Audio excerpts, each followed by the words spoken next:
दिन भर का कार्यक्रम यहीं जमुई का ही है और फिर शाम को हम लोग नवादा होते हुए, क्योंकि परसों हम लोग को फिर आरा जाना है, तो उस कार्यक्रम में हम लोग जाएंगे। अब इसके अलावा आप लोगों के कोई सवाल नहीं। उपचुनाव हो रहा है कुर्नी में भाजपा के साथ, इस बार क्या मुहिम आप लोग करते हैं, किस तरह की तैयारी? भाई, पिछले 2 उपचुनाव ने कहीं ना कहीं दिशा दिखा दी है कुर्नी वाले उपचुनाव को लेकर। दोनों पिछले अगर आप उपचुनाव देखें, जहाँ पे गोपालगंज में तो हम लोग की जीत हुई, पर मोकामा में जिस तरीके से हम लोग का प्रदर्शन रहा, भाई मोकामा की जीत कोई भी महागठबंधन का दल या महागठबंधन का नेता डंके की चोट पे नहीं कह सकता कि ये उस दल की जीत है या ये उस नेता की जीत है। ये एक व्यक्ति विशेष की जीत है। मोकामा में अनंत सिंह जी का एक अपना प्रभाव है और वो निर्दलीय रहकर भी बड़ी बड़ी शक्तियों के सामने चुनाव लड़कर वो जीतते रहे। तो ये जीत अनंत सिंह जी की अपनी व्यक्तिगत जीत है। अगर ये महागठबंधन की जीत होती तो भैया मत प्रतिशत तो बढ़ना चाहिए था।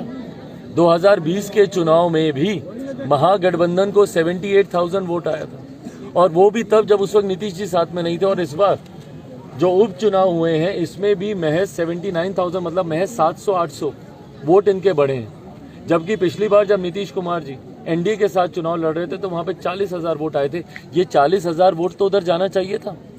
1 लाख के आसपास जीत होनी चाहिए थी। भाई 1 लाख नहीं भी होता, 90,000 होता, 85,000 होता, 2,000 4,000 कुछ वोट तो होता नीतीश कुमार जी का जो उधर जाता।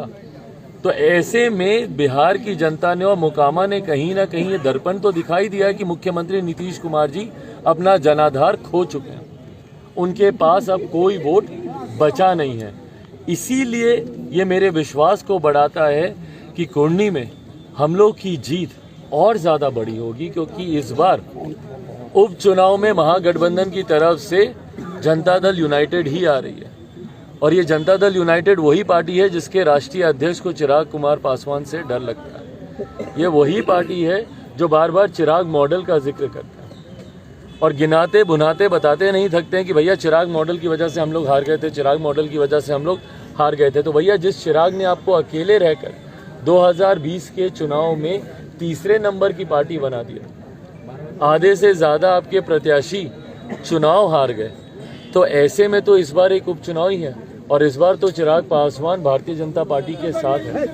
तो ऐसे में ये उपचुनाव, इसमें जीत बस एक मार्जिन रहेगा। और इसमें भी मैं पूरे विश्वास के साथ कहता हूं कि भारतीय जनता पार्टी और लोक जनशक्ति पार्टी रामविलास एनडीए के हमारे प्रत्याशी की एक बड़ी जीत कुर्नी विधानसभा में भी होगी। और ये चुनाव महज एक अब औपचारिकता है। जीत के मार्जिन को बढ़ाने के लिए हम लोग सब प्रयास करेंगे कि उसका जल्द से जल्द उसका समाधान हो। निरंतरता में हम लोग इस तरीके के जनता दरबार का हम लोग आयोजन करते रहे हैं, जहाँ पे जनता से सीधा मुलाकात करके। पर ये सीधी बात हम लोग पूरे बिहार प्रदेश में हम लोग कर रहे हैं। बिहार के अलग अलग ज़िलों में जाकर बिहार की जनता से मुलाकात कर उनके साथ ये सीधी बात का हम लोग संवाद कर रहे हैं। हम लोग रोहतास में थे 2 दिन पहले, वहाँ पर भी हम लोगों ने एक कार्यक्रम आयोजित किया था। कल मुजफ्फरपुर में हम लोगों ने इसी तरीके का हम लोगों ने संवाद साधा वहाँ के लोगों के साथ। मुजफ्फरपुर महत्वपूर्ण आज की तारीख में इसलिए भी बन जाता है क्योंकि एक उपचुनाव उसी ज़िले में होने वाला है। कुर्नी विधानसभा में वहाँ पे चुनाव है, उसको लेकर भी हम लोगों ने चर्चा की।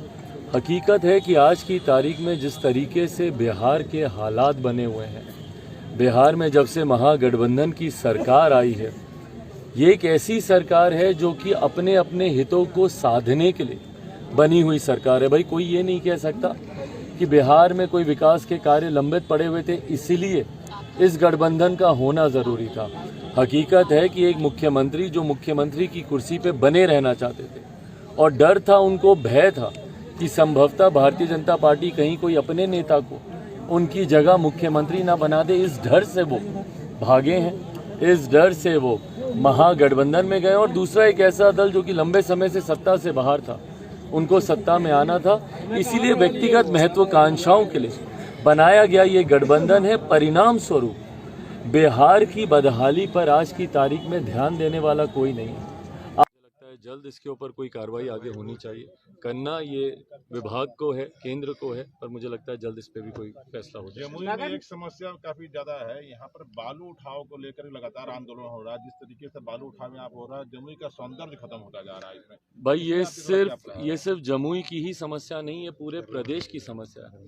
और जिस तरीके से राज्य सरकार इस पे मौन है और स्थानीय प्रशासन इस पे मौन है, उनकी नाक के नीचे ये तमाम अवैध गतिविधियां होती रहती हैं और प्रशासन खामोशी बनाए रखता है। एक बात तो स्पष्ट है कि प्रशासन की मिली भगत है, उनका संरक्षण प्राप्त है ऐसे लोगों को जो बालू को लेकर इस तरीके की हेराफेरी का काम करते हैं।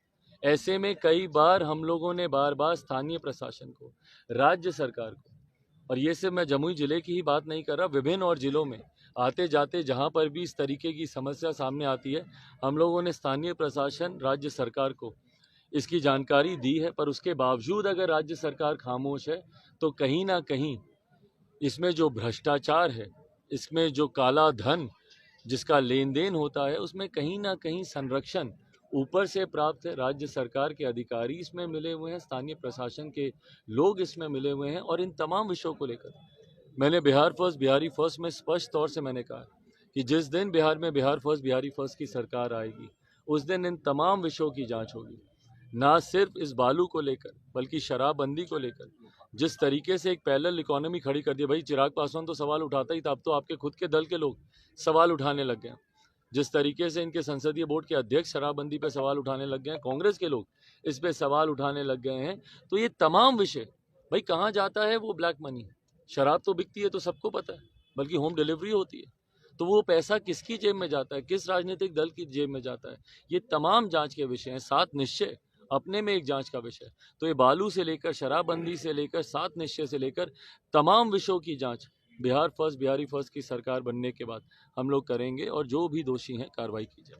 पार्टी के राष्ट्रीय अध्यक्ष हैं, आपने कहा था कि अपना एनडीए गठबंधन के हिस्सा है, न महागठबंधन के हिस्सा है और अकेले चुनाव लड़ेंगे। आखिर परिस्थितियां क्या आ जाती हैं जो फिर से? भाई मैं आज की भी तारीख में मैं किसी गठबंधन का हिस्सा नहीं, मैं स्पष्ट कर दूं, मैं अभी भी गठबंधन को लेकर हम लोग की बातचीत चल रही है। मैंने इस बात को मैंने ज़रूर कहा था कि जब चुनाव आएंगे उस वक्त लोक जनशक्ति पार्टी रामविलास गठबंधन का फैसला लेगी।